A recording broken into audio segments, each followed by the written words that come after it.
Bom, gente, então a gente vai ter a primeira mesa, chamada do Mar que nos separa, do Mar que nos separa, a ponte que nos une. Eu vou apresentar a mediadora, ela que vai fazer a apresentação das duas convidadas de hoje, a Fernanda Miranda. Acho que ela está vindo. Bom, a Fernanda Miranda, ela é professora da Universidade Federal da Bahia, é doutora em Letras pela Universidade de São Paulo, é autora de Silêncios Proscritos, Estudos de Romances de Autoras Negras Brasileiras, de 1859 a 2006, que foi considerado a melhor tese brasileira pelo Prêmio CAPES de Tese de 2020, e ela compõe o conselho editorial responsável pela publicação completa da obra da escritora Carolina Maria de Jesus. Fernanda, muitíssimo obrigada, e agora é com você. Obrigada, Edna. Obrigada, boa noite.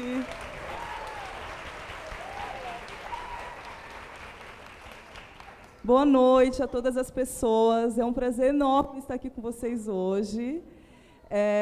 Apesar de ser um momento bastante tenso aqui para mim, porque vocês podem se colocar no meu lugar nesse momento, né? Percebam. Mas, acima de tudo, é um momento muito feliz, é um momento de encontros. Eu espero que a gente possa hoje se conectar aqui nessa conversa, nesse papo, a partir das águas, a partir de todo o conhecimento que as águas têm para nós, né?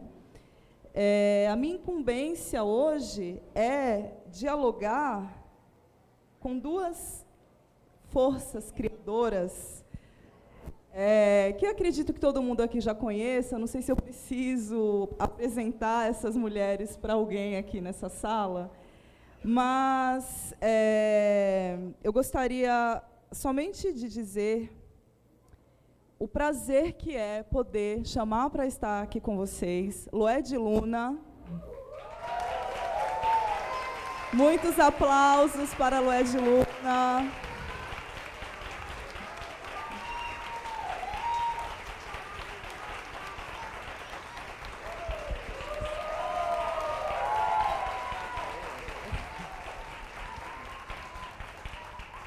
Denise Carrascosa, muitos aplausos.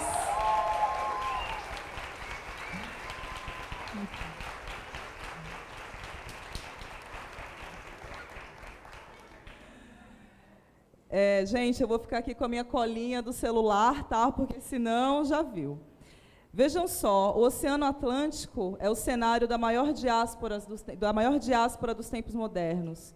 O fluxo de suas águas transcreve um drama que nasce com o sequestro e o transporte forçado de sujeitos africanos pelos navios negreiros europeus. Culmina com a escravização desses sujeitos nos cais do Novo Mundo e reverbera numa gramática marcada de resistência, que pode ser lida no texto negro e muito fortemente nas poéticas de mulheres negras.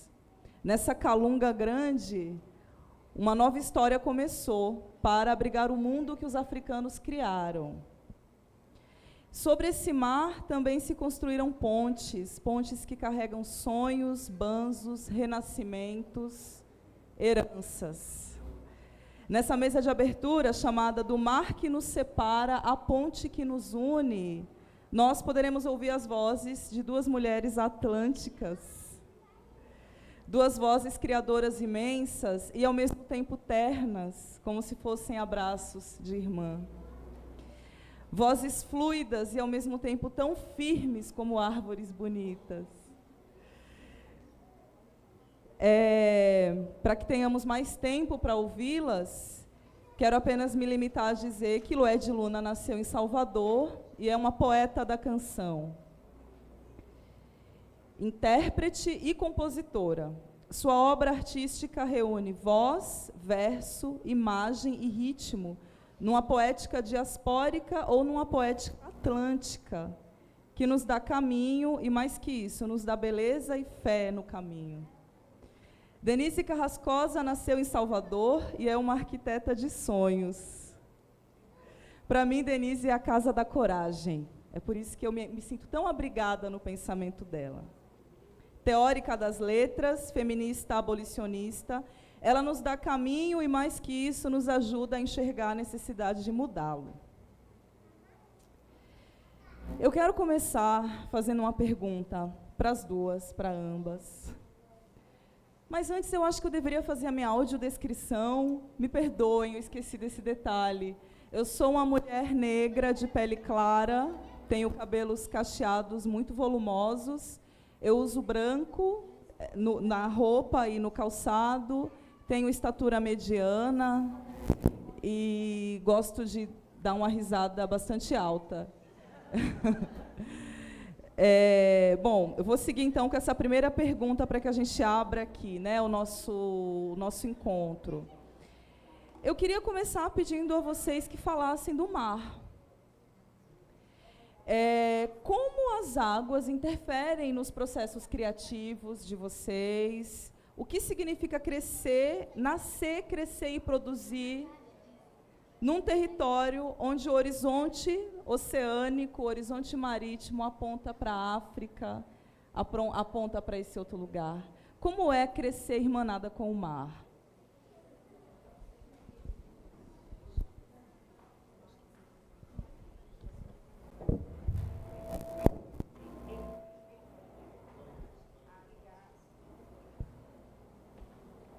Oi, boa noite a todas, a todos e a todas. Vou fazer minha autodescrição também. Eu sou uma mulher negra, alta, de 1,80 m. Estou vestindo preto e branco e usando uma peruca cacheada da cor castanha e uma maquiagem básica. Nossa, sua pergunta é muito profunda e muito simbólica, mas diz muito sobre esse momento na minha carreira, onde eu faço 2 discos com o nome Bom Mesmo Mais Tarde Debaixo d'Água. Faço uma versão que eu lancei em 2023 e faço uma versão deluxe. E os discos, eles versam muito sobre, é um mergulho sobre a temática do amor, né? Que foi um tema que por muito tempo eu me neguei a olhar, né? Porque Um Corpo no Mundo nasce de uma reflexão dessa migração, de ser essa mulher negra nordestina que vai para São Paulo atrás de um sonho e se depara com cinza, né? E se depara com a ausência do mar, e se depara com a ausência de espelho, né? Eu saio de uma cidade onde 80% da população é negra e vou para uma cidade que passou por um processo de embranquecimento muito forte, né? Que é São Paulo, que é onde eu moro há 9 anos. Então, tudo isso me gerou uma crise identitária primeiro, uma reflexão, e foi assim que nasceu Um Corpo no Mundo. Então, eu entendia que o meu trabalho, a minha música, o meu disco, tudo que eu ia produzir ia ser bem longe, bem distanciado do tema do amor, que é um tema muito clichê, eu achava muito clichê. Eu queria militar, eu queria falar de identidade, eu queria refletir sobre isso, né? E aí, 2, 3 anos depois, eu decidi encarar o amor, encarar o tema do amor. E por que as águas? E por que o mar? E aí, respondendo essa pergunta, porque foi no mar, e foi não necessariamente no mar, mas aqui a gente tem a Lagoa da Baeté, a Lagoa de Pituaçu. Salvador é uma cidade aquática, né? E o entorno, e região, né? E a Estrada do Coco, e todo esse litoral aqui da Linha Verde. Então, foi nas águas que eu aprendi a amar.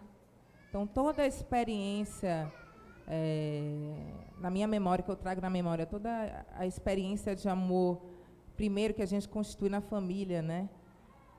Tem o mar presente, né? As viagens para a Madre de Deus, meu pai trabalhava na Petrobras, então a gente ia para a Madre de Deus, a gente alugava uma escuna, e aí estava lá minha avó, todos os meus primos andando ali, navegando ali nas ilhas de Itaparica e região, né? O primeiro beijo que eu dei no pôr do sol no Farol da Barra, em frente ao mar, né? Os afetos que eu construí no Farol da Barra, né? Volto a dizer, esse primeiro aprendizado, a gente aprende a amar primeiro com a família, e a minha família gostava muito dessas viagens, né? De barco, de Madre de Deus e de praia. Lembro do meu pai me ensinar a nadar na Lagoa da Baeté, quando ainda dava para ir para a Lagoa da Baeté, quando era um lugar seguro e limpo, enfim. Então, eu aprendi a amar, eu aprendi a construir afeto, em torno desse mar gigante do litoral baiano, de Salvador. Então, por isso, as águas estão tão presentes na minha poesia de uns 5 anos para cá, né? Então, respondendo, é isso, assim.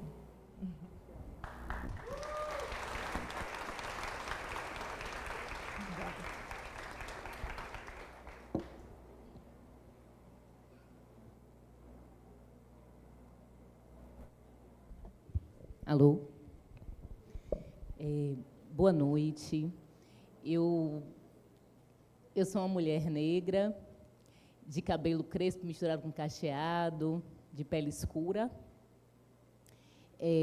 Estou usando óculos, um vestido colorido, estampado, uma sandalinha também misturada de rosa com verde. E eu estou ao lado de 2 mulheres lindas, que eu amo muito, que eu leio, com quem eu aprendo, e eu leio num sentido assim muito amplo, né? E eu agradeço, né, que vocês estejam aqui, tirando um pedacinho do tempo de vocês, da vida de vocês, para nos ouvir.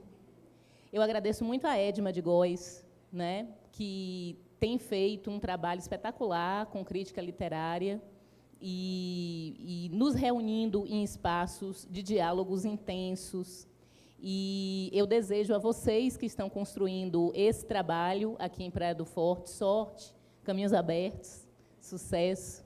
E eu peço que... Eu vi algumas pessoas passando com criança de colo, não sei se as pessoas já foram, porque não tinham onde sentar, mas se tiver alguém com criança de colo, dê o lugar para a pessoa se sentar.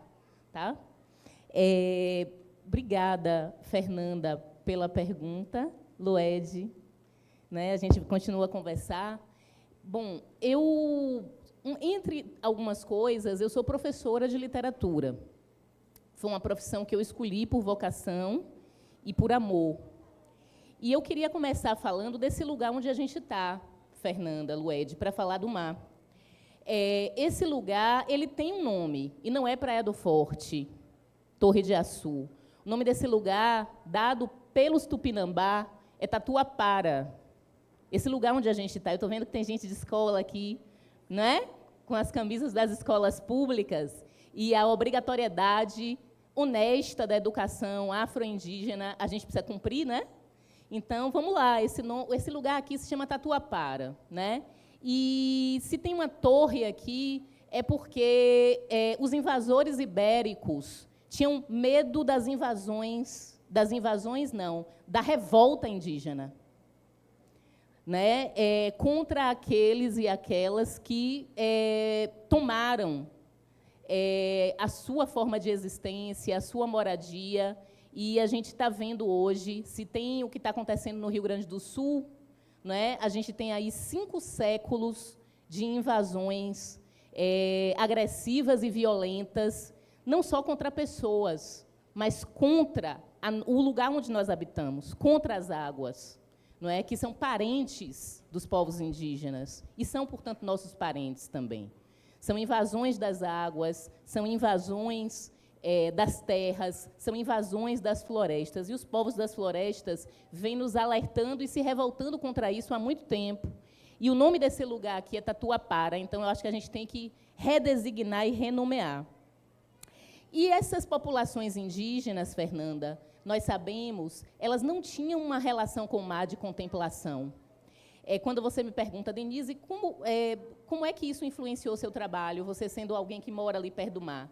Nesse livro que a gente está lançando com a editora da UFBA, que é o Corpo de Vento, tem um texto meu de 2015, em que eu vou falando sobre esse mar na Bahia, especificamente em Salvador, e como ele influencia a trajetória de poetas. Na época, eu falo um pouco sobre a poesia de Lívia Natália, em Correntezas, a poesia de Luciane Aparecida, quando ainda não era romancista e quando não assinava ainda como Luciane, assinava como Ruth do Caso.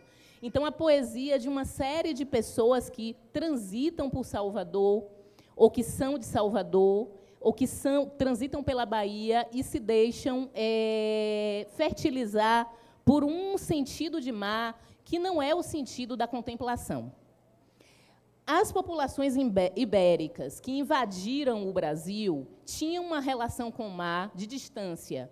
Eles construíram em Salvador alguns solares, e você vê isso ao longo também dessa faixa litorânea, para ver o mar de longe. Mas quem tomava banho, quem pescava, quem cuidava, quem entendia que aquelas águas eram parentes ancestrais, quem fazia da água salgada e da água doce um lugar de existência profunda, eram os povos indígenas e os povos africanos, que, de forma escravizada e violenta, e sendo torturados, foram trazidos para aqui. Então, veja que, se a gente se pensar como afro-indígenas, Lued, o mar, para a gente, é ambíguo. Ele é um lugar de ancestralidade, um lugar de pertencimento parental, mas ele também é um lugar de violência, de violação, de abandono, de desespero, de total desamparo. Então, o que eu percebo é que isso vai aparecer, por exemplo, e aí depois eu vou conversar um pouquinho com a obra de Lued, mas nessa primeira pergunta, eu quero trazer para vocês um romance que vocês têm visto muito, e eu espero que vocês também tenham lido, que é Um Defeito de Cor, da Ana Maria Gonçalves, né? Nesse romance, vocês têm... Quem já leu? Pergunta de professora, viu? Então, tem aí mais umas 60 ou 70 pessoas aqui que, com certeza, hoje de noite já vão começar a ler, né? A primeira página. Então, nesse romance, tem uma personagem chamada Quendé. E essa personagem, ela faz a travessia, né? E ela faz a travessia e ela chega até a Bahia, ela chega até Salvador. Só que ela deixa uma irmã no fundo do mar, que é Taiwo. Elas são gêmeas, elas são ibeje. Esse trabalho da Ana Maria Gonçalves é extraordinário em vários sentidos, mas pensando no mar, e eu já estou dando um exemplo da literatura, que a gente está numa festa literária para conversar com Fernanda, você tem uma parte que vem, uma parte de nós atravessa e uma parte de nós fica embaixo d'água, para citar o texto de Lued de Luna. Então, são dois lugares de muitos sentimentos ambíguos, de muitos sentimentos paradoxais, e que não constituem para nós apenas metáforas na nossa poesia, na música, no cinema, na fotografia, no teatro, em todas as artes que fazemos. Não são signos só. São formas de corpo, do corpo pertencer a lugares sem pertencimento. Então, eu diria, Fernanda, para fechar, que esse lugar das águas para nós, se a gente pensar na chave que Lélia nos convoca a pensar, que, né, essa améfrica que vai relacionar a experiência indígena com a experiência africana, né, a gente vai ver que as águas para nós são um lugar de memória bastante potente, mas que são um lugar de sofrimento, mas também de cura, né? E é nesse sentido que as águas atravessam tudo o que eu faço.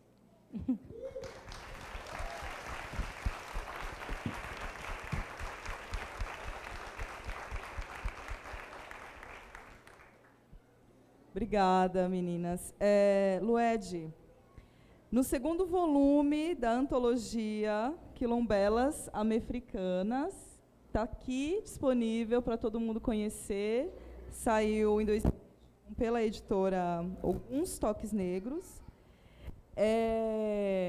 Você publica, tem uma seleta de poemas seus, né? Inclusive um deles, a gente estava comentando ali, O Salto, depois virou canção, né? Está no disco mais... no anterior, não é no Deluxe, né? No anterior. Está no Deluxe, pronto. Eu queria ouvir um pouco de ti a respeito da sua relação com a escrita. Como ela começa, a música já veio junto, sempre a música vem junto, ou aos poemas que são só escritas, ficam ali no silêncio? Como é esse processo teu de criação poética? Como a escrita surge? A escrita surge para mim muito de uma necessidade mesmo de existir no mundo, assim.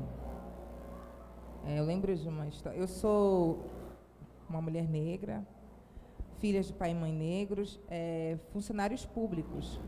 Então, eu não tenho uma narrativa de pobreza, isso que se espera, né, das pessoas negras, né, de uma história de pobreza, de fome, de miséria.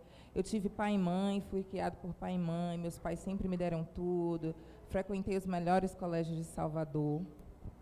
Mas essa experiência, embora tenha sido uma experiência próspera, né, de muita abundância de amor, né, de cuidado, de atenção e boa escolaridade, foi uma experiência também muito solitária na medida que eu fui para a escola.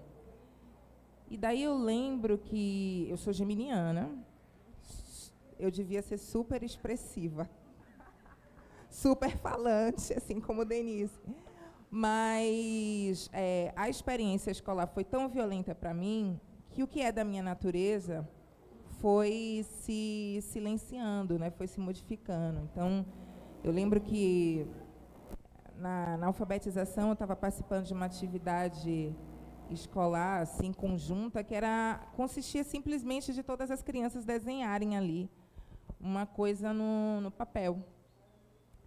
E aí, eu fui lá, cheguei atrasada, peguei meu hidrocoque, minha mãe colocou o nome, tudo aquilo ali, e fui desenhando minhas coisas, meu coração, minhas flores, tudo que estava dentro da minha capacidade para a idade. E tudo que eu desenhava, uma coleguinha vinha e riscava. Tudo que eu fazia, ela vinha e apagava ou riscava. E aí eu entendi ali que eu não podia me estressar, que ali não era um lugar de expressão, que a escola não era um lugar de expressão, que eu não podia falar, que eu não podia desenhar, que eu não podia me expressar de modo geral. Então, fui me tornando essa criança silenciosa. E, com o passar da idade, cada vez mais silenciosa, mais calada. E aí, na adolescência, que a gente começa a ter aulas de literatura, a gente é obrigado a fazer leituras, né? Nos cadernos, ali no meio da aula, nas aulas que eu não tinha muito interesse, né, de física, de química, eu comecei a escrever. E, sobretudo, na adolescência, porque muitos hormônios, muitos sentimentos represados, muita vontade de vida. O adolescente é isso, né? Muita vontade de viver, de conhecer, de sentir. E eu não tinha como expressar tudo isso. Então, eu achei na escrita um jeito de existir no mundo que não tinha interesse no meu corpo, não tinha interesse no que eu falava, no que eu tinha a dizer, no que, enfim, na minha presença ali não era uma presença que merecesse escuta. E aí eu escrevi e percebi que isso, de alguma maneira, fazia com que aquilo que estava escoado e doendo e represado saísse como um grito, de alguma forma, só que ainda assim era um grito tímido, ainda assim era um grito silencioso, afinal de contas estava no papel, né? Eu podia riscar, eu podia esconder, eu podia fechar o caderno quando o professor vinha. Então, ainda estava muito no lugar de intimidade. Então, a escrita é um lugar de intimidade para mim, é um lugar de liberdade para mim, é um lugar onde eu existi por muitos anos, até essa escrita virar música. E aí essa música se espraiou no mundo e agora todo mundo me escuta. E todo mundo me lê. E todo mundo sabe.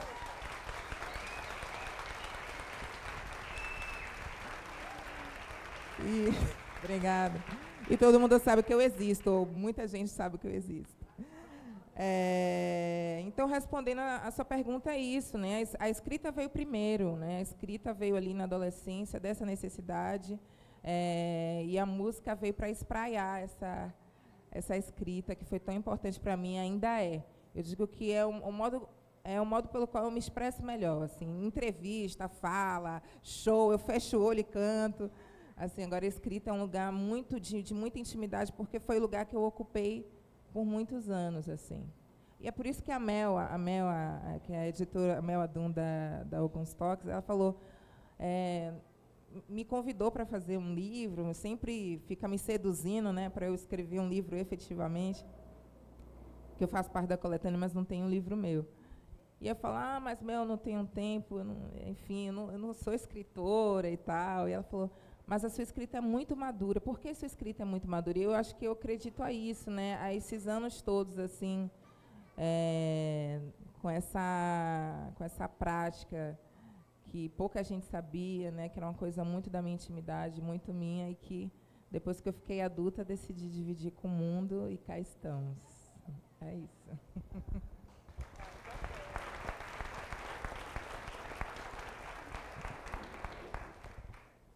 Obrigada, Loede. Denise, jogar a bola aqui para você um pouquinho. No seu livro mais recente, Corpo de Vento, Exu da Teoria, Travessias Crítico-Performativas pelas Artes Negras. Você, nesse trabalho, organiza o seu... De alguma forma, né, organiza um percurso, uma trajetória, né, em 7 giras, que são essas travessias crítico-performativas, né, pelas artes negras. Uma dessas giras é a 5ª, Literatura Abolicionista. Rotas de Fugas das Prisões. Nesse caminho, você tem realizado há mais de uma década um projeto que articula literatura com liberdade, mas não de forma metafórica, e sim de forma literal, né? Você poderia nos falar um pouquinho dessa experiência e dos caminhos para onde ela te leva, tem te levado? Fernanda, eu queria... Obrigada pela pergunta, obrigada pela leitura generosa do livro, pelo seu tempo, porque Fernanda Miranda é uma das maiores críticas literárias do país. Sim, não dê de ombros, não. Viu? Aceite, que dói menos. Então, vocês estão na presença, acompanhe essa mulher também, porque ela... Ter um livro lido por Fernanda Miranda, para mim, é uma grande honra, tá? É uma grande alegria. Então, obrigada pelo seu tempo. E eu queria começar essa pergunta pelo final, falando de um escritor africano, que essa mesa está trazendo o continente africano, né? Que é o primeiro prêmio Nobel de literatura africana, e quem não conhece vai conhecer agora, anote aí. Wole Soyinka, começando com W. W-O-L-E, Soyinka com S, Soyinka. O Soyinka, ele é um cara que está escrevendo desde a década de 70, portanto, já são 5 décadas. Ele também é um crítico literário, além de ser um dramaturgo, um poeta, um contista, e ele diz o seguinte: existem, para nós, iorubanos, 4 espaços dramáticos de existência. O espaço dos ancestrais, daqueles que já foram, o espaço dos que virão, o espaço, aqueles que ainda vão nascer, quem está grávida aí, né, já está com esse espaço dentro de si, quem já esteve grávida, já esteve assim. O espaço dos viventes e visíveis, nós aqui agora, e existe o que ele chama de 4º palco, Loede, ou 4º espaço de existência dramática do ser humano, que é o espaço de transição, são os espaços de passagem. E ele vai dizer, não são todos os orixás iorubanos que chegam nesses espaços. Ele nomeia 2, Yansan e Ogum. São 2 orixás, eu tenho uma mesa aqui com 3 mulheres que são movimentadas pela energia de Yansan, Eparrei Oiá. E esse espaço de transição é um espaço da imensidão, do inumano, é um espaço da coragem. É o espaço da travessia. E só se atravessa esse espaço, sendo humano, pela arte.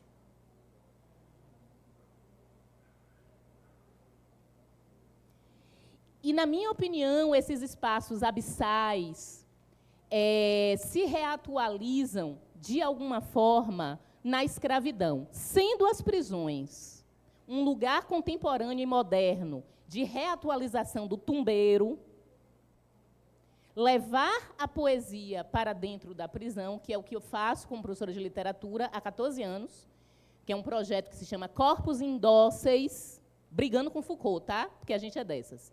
Corpos Indóceis e Mentes Livres, leva a literatura para mulheres encarceradas em Salvador, como uma forma de remissão de pena pela leitura, cumprindo legislação, mas para além do ponto de vista filosófico, humanista e artístico, está levando para esse espaço de transição no abismo e na beira da morte, porque o espaço da prisão é esse espaço, uma possibilidade, uma potência de travessia. Então, quando você fala desse quinto giro, ou da quinta gira do corpo de vento, é um tentar entender, Fernanda, como é que eu também, como corpo de mulher negra, sustento entrar naquele lugar. Porque, assim, minha filha está ali e ela sabe, toda quinta-feira, semanalmente, né, é um lugar de travessia para mim. E é um lugar em que a gente está ali reatualizando uma memória coletiva e muito nesse tombo pelas águas, tentando nos organizar. É um lugar de afogadas. E as nossas âncoras estão na música de Lued, na poesia das quilombelas americanas, que a gente lê uma série de livros, Conceição Evaristo, Paulina Chiziane, Noêmia de Souza, Lued Luna, Mel Adum, Lívia Natália, Luciane Aparecida, Ruth do Caso, Geni Guimarães, Eliana Alves Cruz, Ana Maria Gonçalves. Não é? É ler essas mulheres que nos ancora para atravessar. Então, é um pouco por aí.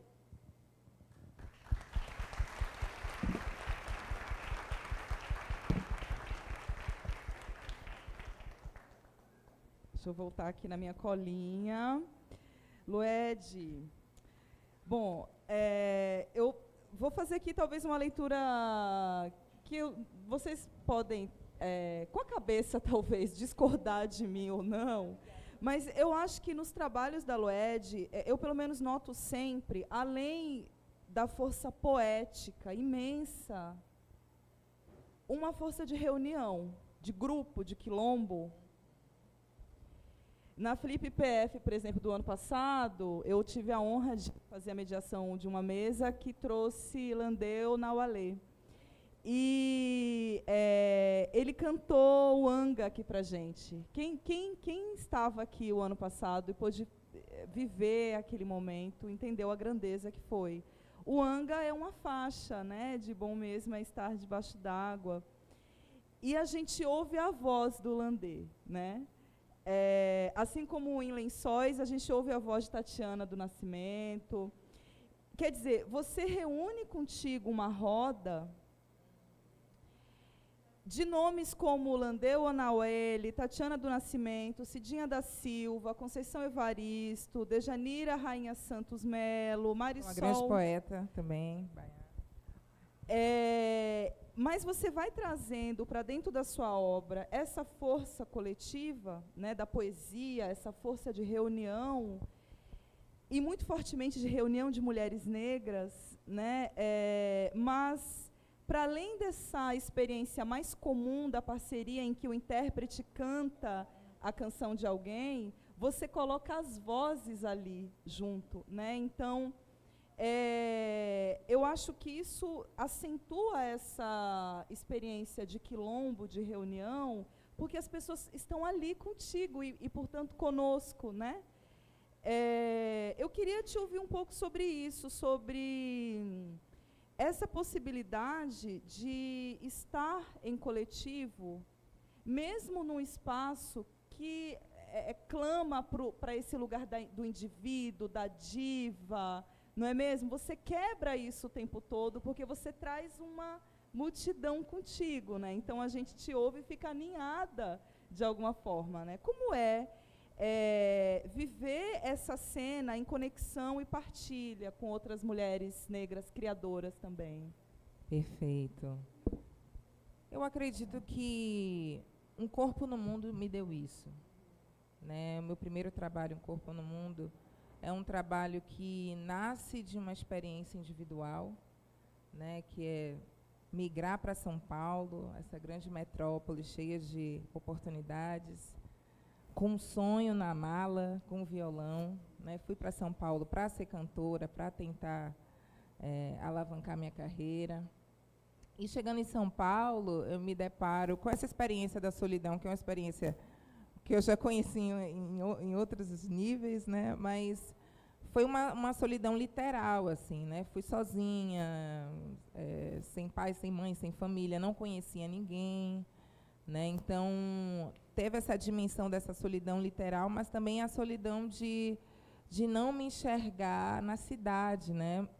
Sendo de Salvador e, enfim, como eu disse antes, Salvador é o meu espelho, né? Eu me vejo em todo lugar. Nem sempre em todo lugar, nem sempre em todos os bairros, nem sempre em todos os espaços. Também não vamos romantizar Salvador, né? Que também é uma cidade cheia de segregação, mas é uma cidade onde 80% da população é negra. Então, estava acostumada com isso. E aí fui para um bairro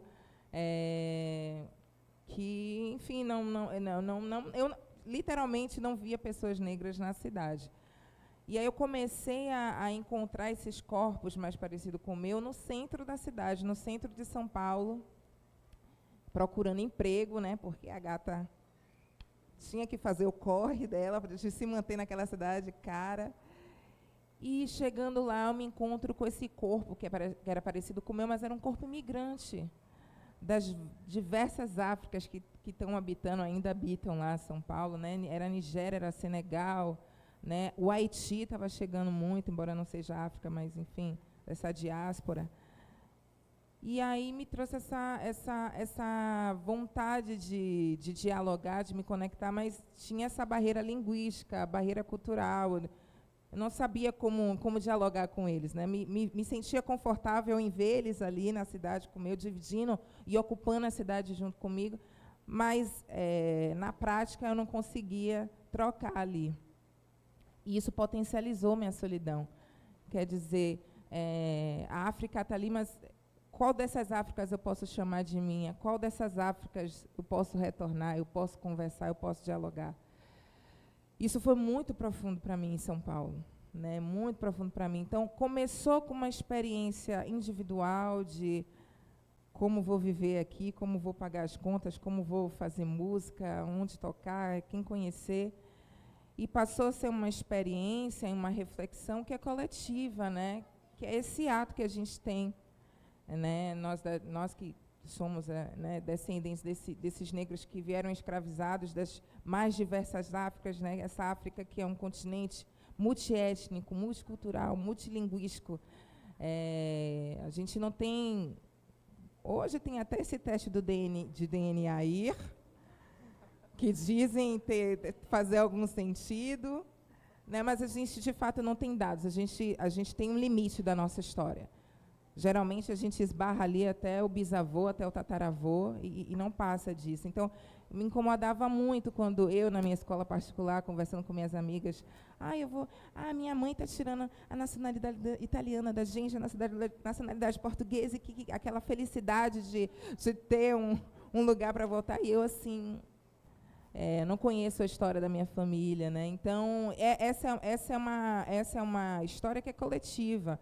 E São Paulo me trouxe essa reflexão, né? Qual o lugar desse meu corpo negro no mundo? Qual o lugar desse meu corpo negro nessa cidade? Qual o lugar desse meu corpo negro no Brasil, que é um país onde 60% da população é negra, mas a gente não se vê representado politicamente, a gente não se vê na mídia, a gente não se vê na TV, a gente não se vê na cidade, que foi o grande, digamos assim, gatilho, né, que São Paulo me deu. E assim nasceu Um Corpo no Mundo, a canção Um Corpo no Mundo. Eu lembro que algumas frases foram chegando assim na Paulista, né, que é uma avenida assim que é São Paulo, mas podia ser Nova York, mas podia ser Paris, né? Então, por isso que mundo, né? E aí nasceu a canção Um Corpo no Mundo, que depois virou o projeto Um Corpo no Mundo, que em todas as canções eu já trago a Tatiana Nascimento. Eu recito, mas eu já trago a Tatiana Nascimento no final do disco. Trago uma canção do meu pai, o Saudação Malungo, que é meu pai historiador baiano, mas também poeta. Só que ele não quis se aventurar, mas ele é um grande poeta, traga uma canção dele com o Carlos Ribeiro. Enfim, já no Corpo no Mundo, esse eu é o meu, que é nós. Já no meu primeiro trabalho, esse é o meu, que é o meu coletivo. E esse meu primeiro trabalho foi que me tornou cantora.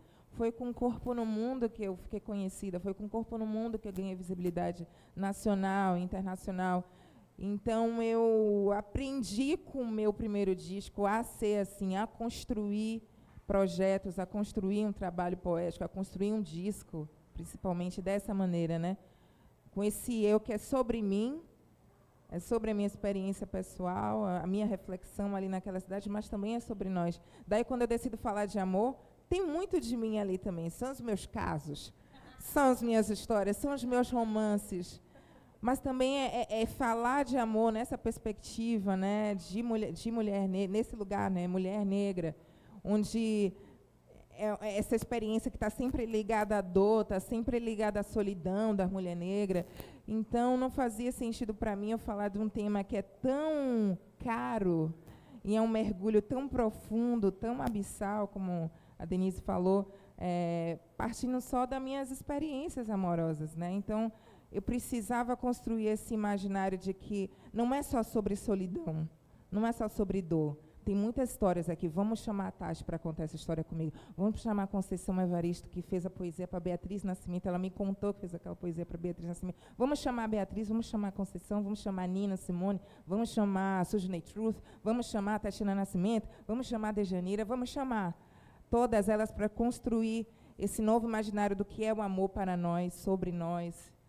Entende? Então, eu acho que é assim porque, como eu disse, eu comecei assim e talvez eu não saiba fazer de outro jeito, né? Foi um Corpo no Mundo que me ensinou a ser um eu que é nós, um eu coletivo. E é isso.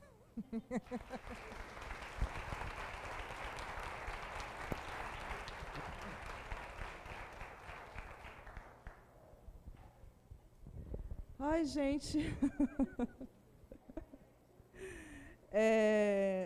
Deixa eu jogar para a Denise aqui novamente, puxando aqui mais uma vez, Corpo de Vento, Exu da Teoria. Gente, são 2 títulos, tá? Não é um título e um subtítulo, são 2 títulos e um subtítulo. Então, você já tem ali, né, um tripé, um tridente, uma tripla via que já enuncia a encruzilhada como método, né, de trabalho.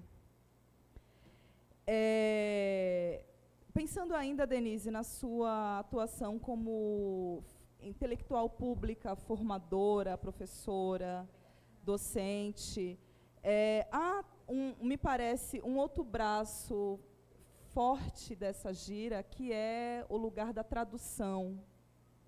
Denise tem um trabalho fundamental chamado Traduzindo no Atlântico Negro, que me parece conversar tanto com esse título, né, porque é o corpo no vento e a tradução como esse lugar de quebra, né, das fronteiras, a possibilidade real da circulação de ideias, de pensamentos, de vozes, de nomes, né, compartilha um pouco para a gente esse lugar seu de quem conecta.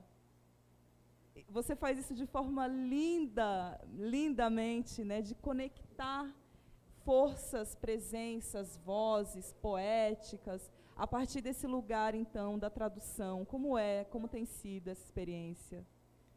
É isso que Fernanda faz, né? Daqui a pouco eu vou cantar aqui, viu, Lued? Eu não me atrevo, não, do seu lado. Mas é aquela música, embelezou eu. Né? Fernanda está embelezando a gente. Eu vou começar falando da nossa conversa, Lued, lá atrás, porque o 2º volume do livro Traduzindo no Atlântico Negro traz um trabalho muito bonito de 2 pesquisadoras negras da Universidade Federal da Bahia, Sara Rodrigues, que é Um Corpo no Mundo, e Vitória Lane. São tradutoras e elas fazem um trabalho de pesquisa sobre o álbum da Lued, né? Bom mesmo é estar debaixo d'água. E eu recomendo que vocês leiam esse ensaio delas, porque elas fazem um estudo comparativo entre o trabalho de Lued, entre aquele discurso da Sojourner Truth, que dizia eu não sou uma mulher, eu recomendo que vocês vão buscar, e a Nina Simone, a performance da Nina, né? Então, o que elas fazem, Sara e Vitória? Elas vão mostrar para a gente como essas três mulheres, em tempos diferentes, em séculos diferentes, 19, 20 e 21, com linguagens diferentes, elas vão ter poéticas tradutórias, elas são tradutoras do Atlântico Negro. O que é o Atlântico Negro como espaço? É um espaço de passagem, é um espaço de dor, mas, para nós, precisa ser também um espaço de ressignificação. Então, quando o Lued conta essa história desse processo de criação, que é vital, de um corpo no mundo, que, com certeza, vocês conhecem, a gente entende como é que Lued, ainda nesse tempo e espaço de Atlântico Negro, encontra um processo de, como Fernanda colocou, aquilombamento. Né? A gente está falando de Beatriz Nascimento, de encontrar um quilombo no tempo e no espaço, mesmo que desconectos. Né? Assim como Vitória e Sara encontraram um quilombo para Lued, colocaram ela junto dessas mulheres. Né? Então, esse trabalho, Fernanda, obrigada pela pergunta, eu dei o exemplo, né, do trabalho dessas pesquisadoras que eu tive a sorte de encontrar na Universidade Federal e que trabalham comigo, e tem outras. Né? A gente acabou não trazendo o livro, mas na capa do livro, já está na mão de Lued o livro, tem a Vivian Caroline, né, que foi Banda de Dá, hoje é Yaya Mushima. A editora é a Mel Adum, Mel está poderosa, já falamos dela 3 vezes aqui, ela afiou. Né, que é uma mulher das águas, é uma mulher de Oxum, e é uma tradutora também. Né? Então, essa questão da tradução para nós é muito mais, está muito mais ampla do que apenas aquela tradução interlinguística. Nesse livro do qual eu estou falando, Traduzindo Atlântico Negro 2, volume 2, a Lued já está na epígrafe. Né? Há perigo nas esquinas. Mas eu falo mais de 3 línguas. A gente não está falando só das línguas nacionais. A gente está falando de todas as travessias que a gente precisa fazer com os nossos corpos, com as nossas existências, com as nossas performances cotidianas, para sermos vistas, para sermos consideradas humanas, para sermos consideradas belas, para sermos consideradas relevantes. Isso é traduzir o seu corpo num mundo que não lhe deseja. Né? Como é que diz a canção da Lued? Mesmo que você não queira. Como é? Alguém cantou aí? Hã?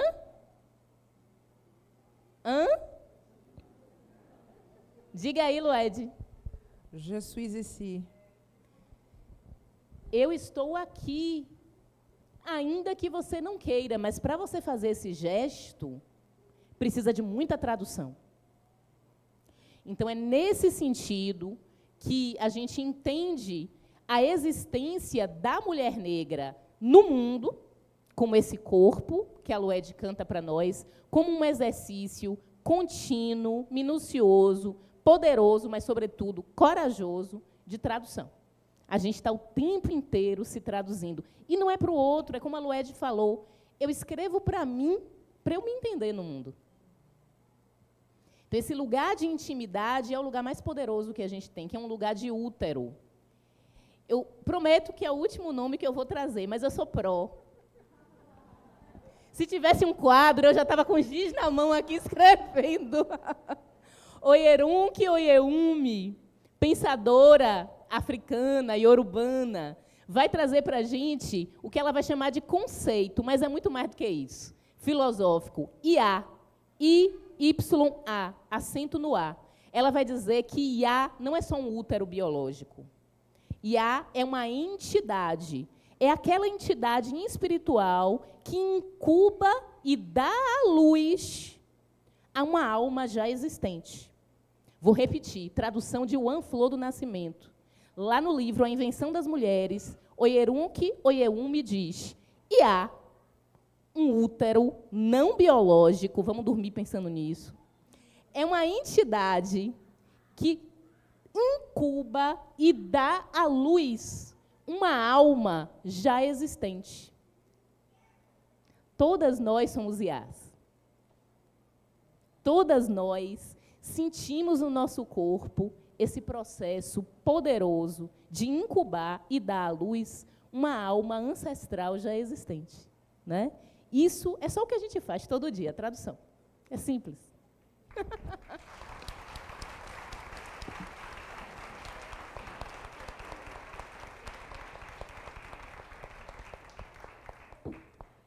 Para a gente colocar uma aguinha aqui nessa mesa, eu queria pedir para vocês irem separando aí, não precisa ser agora, mas daqui a pouco, o que vocês quiserem partilhar com a gente, algum texto, algum poema, viu? Mas enquanto vocês vão procurando aí, eu queria perguntar a Lued. A gente estava conversando ali um pouquinho, né, Lued, falando um pouco sobre uma questão que parece ser, que é muito especial no seu trabalho musical, que é esse diálogo com a imagem. Quem já viu algum videoclipe da Lued Luna, sabe, né, gente? O que é a imagem conta também a poesia, né? Ela nos ajuda a nos conectar com a poesia. Como é esse processo de construção da imagem, dessa imagética no seu trabalho? Sim. Primeiro que a imagem é uma demanda do tempo. A gente vive numa sociedade imagética, hoje com a internet. É tudo mais sobre a imagem do que sobre necessariamente a música, o conteúdo, o texto, a descrição, enfim. Então, é uma demanda mesmo do tempo, assim. Quando eu tomei coragem, né, de ser cantora, ir para São Paulo e pensei em estruturar uma carreira, o mercado da música já funcionava nessa dinâmica, né? Tinham muitos programas, muitas plataformas no YouTube de música associada à imagem, né? Tiny Desk, enfim... Não lembro os nomes todos hoje, mas tinham muito mais do que hoje, inclusive.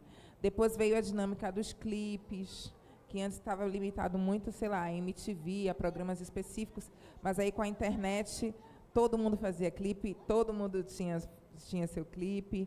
Então eu já comecei um Corpo no Mundo tendo esse entendimento, né? Já que eu quero ser cantora, eu tenho que ser cantora, mas eu tenho que estar entregando outras coisas também, não só música. E eu tive a sorte de ter no meu caminho, e parece que foi coisa mesmo assim, enfim, toda uma guiança ancestral que me levou para conhecer essas pessoas. A minha primeira produtora em São Paulo foi a Viviane Ferreira, que é uma cineasta baiana, que já estava lá em São Paulo, que era uma das poucas pessoas que eu conhecia em São Paulo. Eu acho que ela nem queria me produzir, mas ela me viu assim, solta em São Paulo. Eu falei, não, vem cá que eu vou te ajudar. E era uma cineasta. E por conta da Viviane, eu comecei a circular nesse circuito do audiovisual negro. Então, as minhas primeiras amizades, meus primeiros amigos, meus primeiros rolês, foi com a galera do audiovisual do cinema negro de São Paulo, né? Eu vi a PAN se formar, eu vi a fundação e tudo mais. E aí eu conheci a Joyce Prado, que acabou virando uma irmã da vida. Nesses anos todos, já morei na casa de Joyce Prado, a avó da Joyce Prado já me adotou, enfim, virou uma irmã para a vida. E a Joyce Prado foi essa minha primeira parceria assim, com o clipe Um Corpo no Mundo. Como a internet... Depois da pandemia, a internet ainda é mais poderosa, né? Está com poderio assim, sem precedentes. Mas eu surgi justo nesse processo. Quando eu iniciei a minha carreira iniciou no início de todo esse processo, né? Da internet, das viralizações. Então, eu fiz o clipe com a Joyce Prado.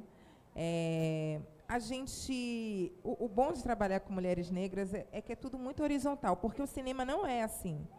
o cinema é sub-hierárquico, né? Tem um diretor, aí tem um diretor de câmara, enfim, são várias camadas, uma equipe enorme sempre, tudo muito hierárquico. Mas, com a Joyce, a gente consegue trabalhar horizontalmente. Então, eu contei para a Joyce, ela já sabia da minha história, minha amiga, então ela tinha também essa intimidade comigo. Eu falei, Joyce, eu estou com essa reflexão, eu estou lendo esses livros. A gente viu Ori, da Beatriz Nascimento, né? E a gente, assim, na época, litrão de escola, lá na produtora dela, e debatendo e conversando, né, sobre esse trauma, né, esse trauma de não saber quem tataravô, onde é que está, né, como canta Gil, e essa África que a gente não tem para onde voltar, e esse país que é nosso, mas ao mesmo tempo não é. Então, essa sensação de não lugar, de não pertencimento. Então, isso mobilizou ela também, e ela topou fazer o clipe. Na época eu era dura, não tinha nem como pagar. Ela foi mesmo porque ela era um projeto que era sobre ela. Aí é que vem o quilombo, aí que vem o eu, que o nós. Assim, não é o seu trabalho, não é sobre você só esse trabalho. A minha pesquisa, o meu cinema negro dialoga com a sua música, então vamos fazer esse clipe. Então a gente construiu o roteiro horizontalmente, pensamos ali. Ela é paulistana mesmo, da Gema. Então, conheci ali o centro da cidade, escolhi as locações.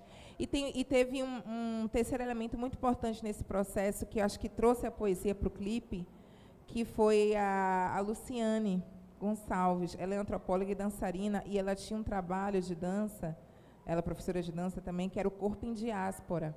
E foi ela que pensou aqueles movimentos para mim, que eu faço no clipe. Então, assim, foi um clipe feito a muitas mãos, né, de pessoas negras, mas, sobretudo, de mulheres negras. E foi esse clipe que viralizou na internet.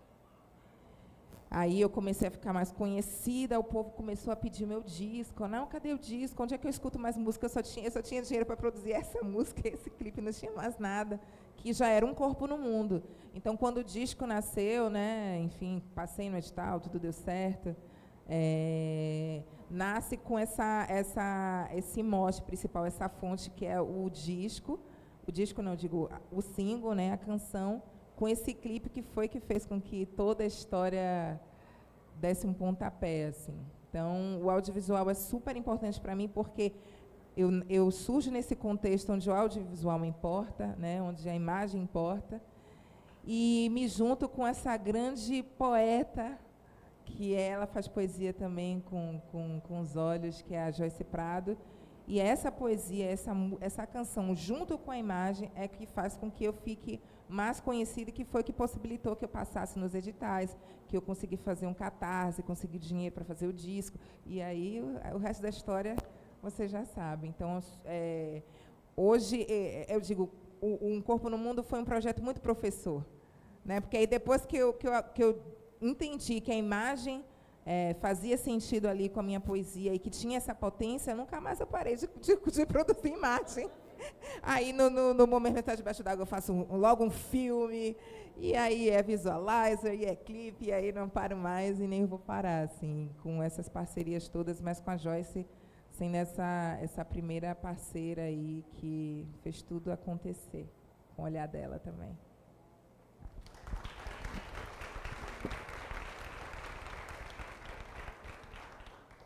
Falando ainda dessas artes, esse livro de Denise, gente, ele é todo permeado por imagens, que são fotografias, mas que também são gestos, que também é dança, que também é drama. Não sei se eu consigo mostrar aqui para vocês coisas assim como essa, tá vendo? E as imagens conversam com o propósito das giras, né? Você dança, Denise? Me fale um pouquinho dessa arte.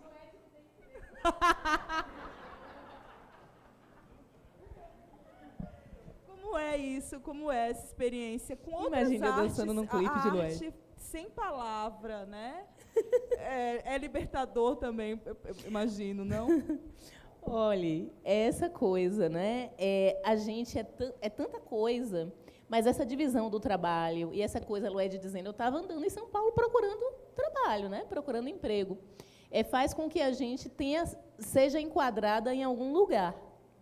Então, a gente fica escolhendo, né? Eu digo assim, não, eu sou professora, porque aí dá uma dignidade, né? As pessoas, não, ela é professora, né?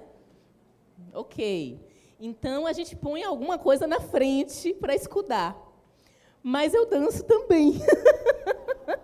De vez em quando, né? Meu marido sabe, ele é acupunturista, um grande acupunturista, e ele que me salva das minhas dores.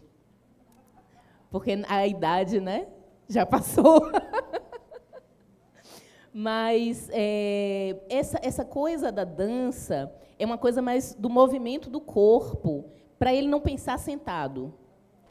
Então, como intelectuais que somos, né, da poesia, da música, do teatro, da literatura, a gente não pensa sentada. E o Corpo de Vento, como performance, Fernanda, que tem as fotografias belíssimas de Chay Andrade, Liz Pedreira, Ismael Silva, que fazem parte desse quilombo, né? Foi fotografado, foi flagrado, e é muito difícil para quem fotografa flagrar movimento, né? Criar o instantâneo do corpo em movimento, né?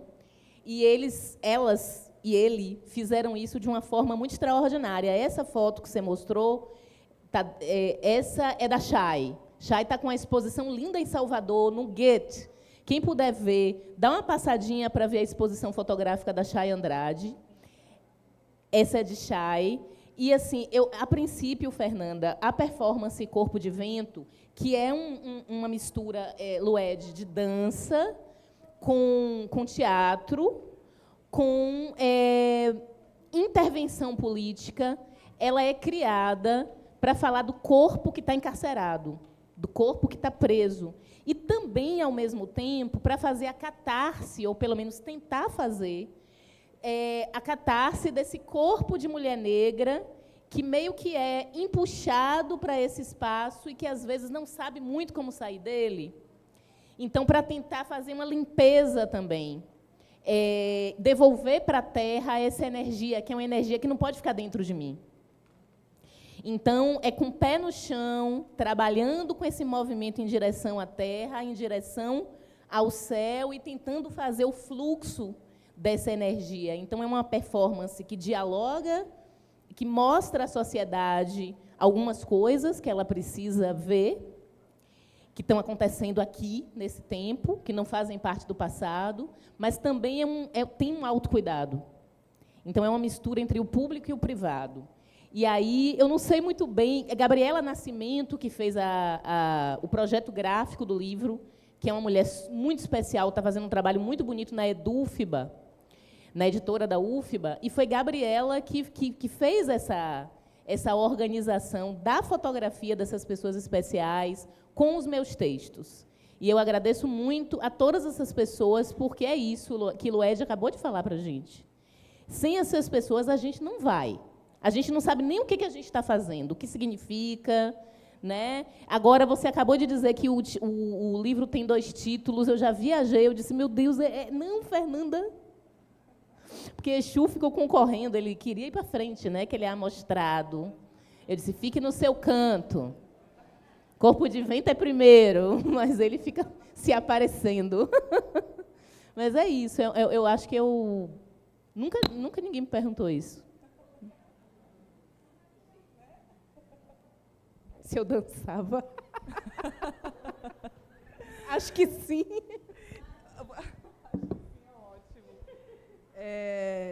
Gente, vocês conseguiram pensar um poema para compartilhar? Vamos fazer essa partilha.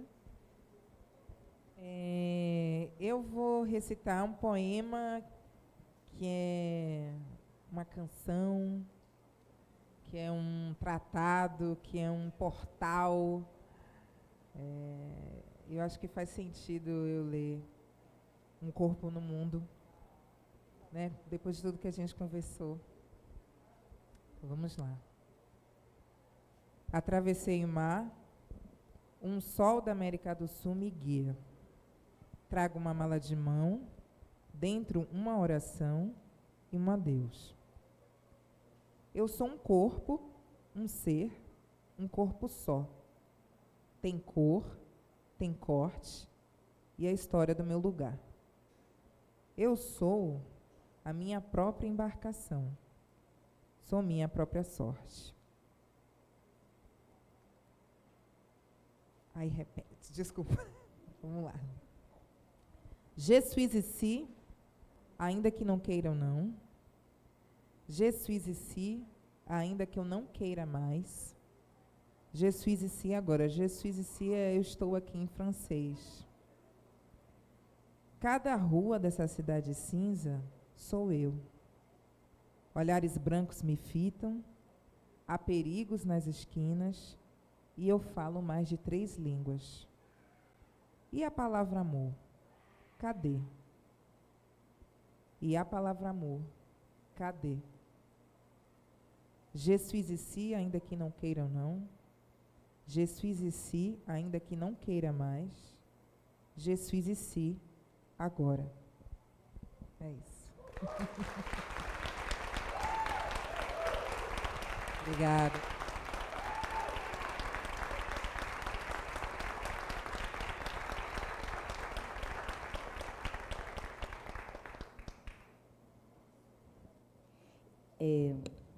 Eu vou ler do penúltimo capítulo, ou sessão, ou gira daqui, desse livro, Corpo de Vento, um texto com uma irmã, que é a Luciane Aparecida.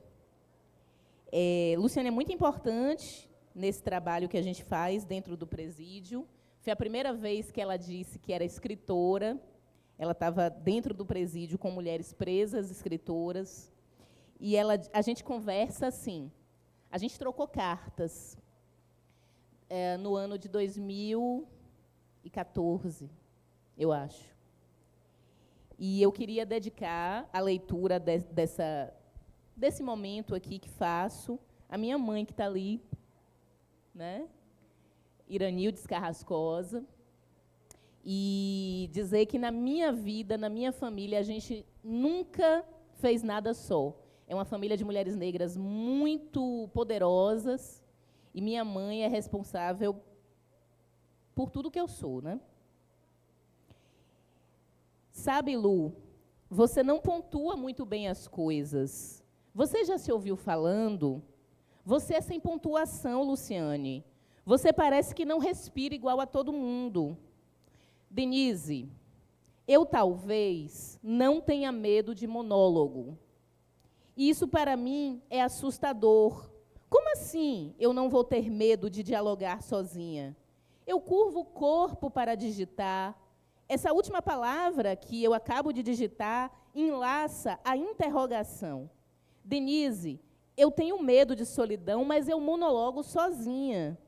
Sim, Ana Cruz está ainda aqui, e nem sei se eu te digo que ela está ainda ou ela sempre esteve. Que voz sempre alta é essa, Denise?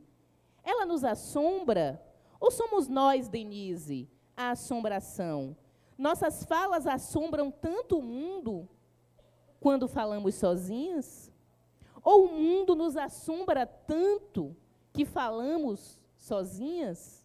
Sozinhas ou com todas as vozes assombradas de nós mesmas? Denise, e se isso aqui fosse um monólogo, eu revelaria para ninguém questionar. Ana Cruz sou eu.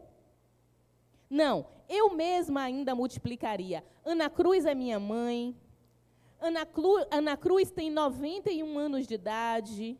Aquele menino que, tocando pandeiro, deitou no colo da atriz que monologava, abro parênteses, Vera Lopes, fazendo uma peça escrita por ela e Cuti, chamada Tenho Medo de Monólogo.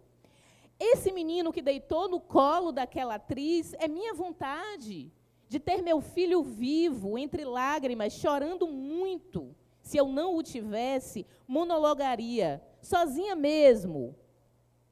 Mas, Luciane, você nunca teve um filho. O que é isso, Denise? Que tristeza é essa? Que saudade é essa? Que medo é esse de um filho que eu ainda nem tenho morrer? Denise, aquele monólogo que assistimos anteontem, prazer, que prazer, éramos nós ali, Denise, na voz de Vera. Éramos nós duas, nós quatro, eu, você, sua mãe, minha mãe. Era também aquela minha tia e aquela tua tia também. Lembra dela, Denise? Tua tia? Ah, aquela também minha amiga, aquela mulher que eu amei tanto também na semana passada, só na semana passada. Ah, aquele meu encontro de amor. Denise, eu tenho medo de continuar em monólogo, sim.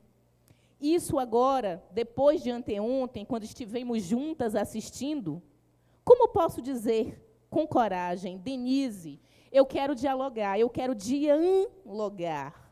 Assim mesmo, com dois quer dizer juntas, parceiras, quer dizer assim, mulheres negras, quer dizer assim como fez lá a escritora, o escritor, a atriz, o monólogo Mood Black Woman. É isso.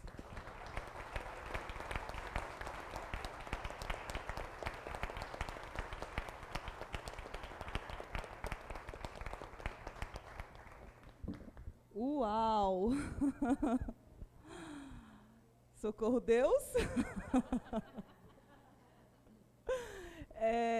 Gente, prazer enorme. Eu poderia ficar aqui conversando com vocês. Eu acho que vocês poderiam ficar aqui mais um tempinho também, não poderiam? Porque é maravilhoso ouvi-las. Eu quero iniciar aqui os nossos processos de despedida. Antes de mais nada, agradecer a Edma, agradecer a toda essa equipe que produziu essa festa, agradecer a vocês que estão aqui, que permaneceram, agradecer a vocês duas pela partilha, pelos acessos. Foi um momento de muito aprendizado, de muita inspiração, de muita luz. Como nós abrimos essa mesa falamos do vento, né? Falamos de tudo que não tem fronteira, falamos de todas as coisas que não podem nos capturar e jamais poderão. Eu queria, então, não fechar nada, vou deixar aberto e peço a vocês que falem o que quiserem agora, nesses momentos finais que a gente tem. Alguma coisa que, de repente, eu não tenha trazido aqui para a conversa, que vocês têm vontade de falar, ou qualquer outra coisa que vocês queiram, ou algum outro poema, o que vocês quiserem fazer para a gente fechar abrindo, como é bom, como a gente gosta de fazer. Tudo com vocês.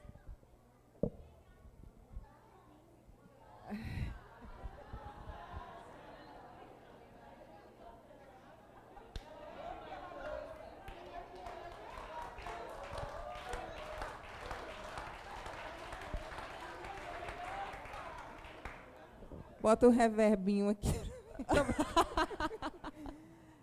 Não estava esperando cantar, mas posso fazer isso, afinal de contas, é a música que tem levado a minha palavra para o mundo, é com a música que eu tenho me expressado no mundo. E agora tem que ser uma canção, né? Vamos lá. Pode ser a do Landê. Será que todo mundo sabe? O amor é coisa que mói, muximba, e depois o mesmo que faz curar. O amor é coisa que mói, muximba, e depois o mesmo que faz curar. Quem já aprendeu, canta comigo. O amor é coisa que mói, muximba, e depois o mesmo que faz curar. O amor é coisa que mói, muximba, e depois o mesmo que faz curar. Muito obrigada. Vamos ficar com esse mantra do Landê. Obrigada.